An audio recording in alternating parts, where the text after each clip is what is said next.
गांधी जी मकर द्वार के ऊपर चढ़ रहे हैं और हम दोनों ने डिसाइड किया कि इसको पैसेज दे देना है, जिससे कि ये जो इंटेंशन है इसका कि धक्का मुक्की करे कोई, तो उसको हमने पैसेज दे दिया। सबको जो है उन्होंने मतलब आप समझिए कि गुंडागर्दी की जो पराकाष्ठा थी 2001 में, इसी दिसंबर के महीने में 13 दिसंबर को पाकिस्तान ने हमारे संसद पर हमला किया था। 19 दिसंबर को गांधी परिवार ने 2024 में उन चीजों को दोहराया।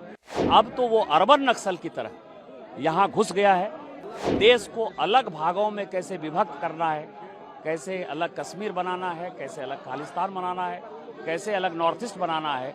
पप्पू यादव जैसे गुंडे के साथ आए वो ही पोस्ट में। क्या है कि हम लोग सभी मकर द्वार के ऊपर आंदोलन कर रहे थे 10 बजे से, जैसे आज यहाँ खड़े हैं महात्मा गांधी जी की प्रतिमा के सामने। मैंने पहली बार देखा कि कोई पॉलिटिकल पार्टी, ये चौथी टर्म का मैं सांसद हूँ और मैंने पिछले 18-20 साल में जो चीज़ें देखा है उसमें अनुभव क्या है कि कोई पॉलिटिकल पार्टी कहीं आंदोलन करती है तो उस बीच में कोई आता नहीं है।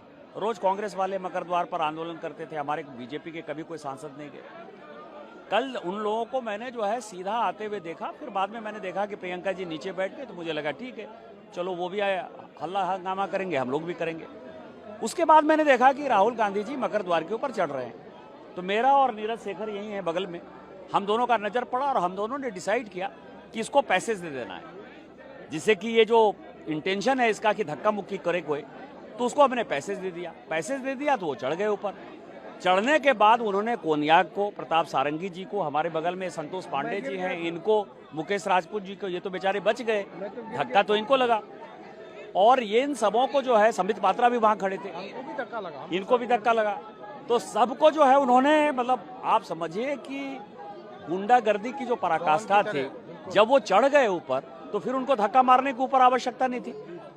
उन्होंने धक्का मारा, प्रताप सारंगी जी घायल हो गए। आप कोनियाक, जिसके लिए कि आज हम लोग खड़े हैं कि नॉर्थ ईस्ट की एक महिला, शेड्यूल ट्राइब महिला, जिसके कि एकदम करीब आ गए, महिला को मतलब वो बयान नहीं कर पाई, वो राज्यसभा में रोई, और उसके बाद वो संसद की तरफ चले गए।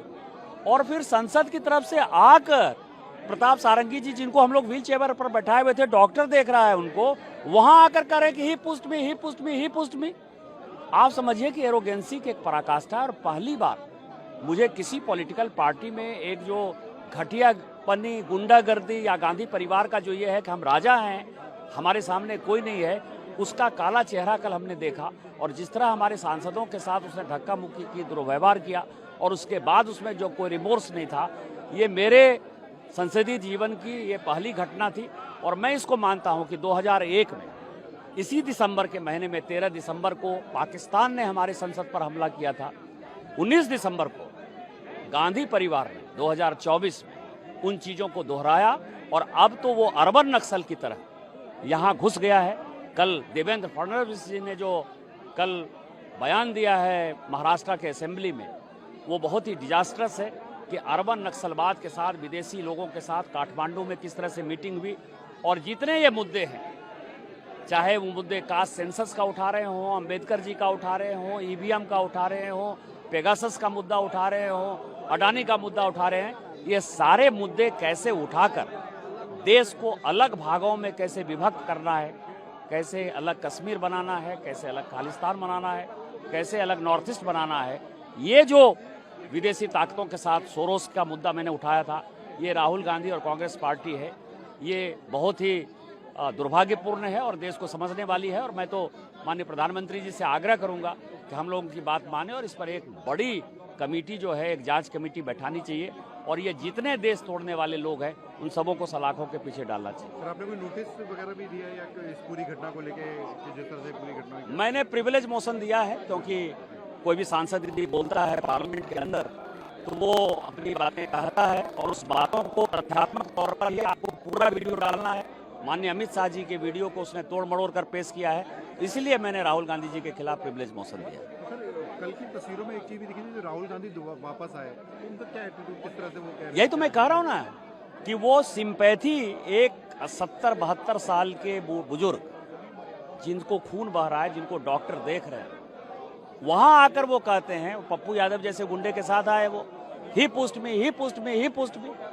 मतलब आप समझिए कि 70-72 साल का कोई 45 केजी का आदमी राहुल गांधी को धक्का दे देगा।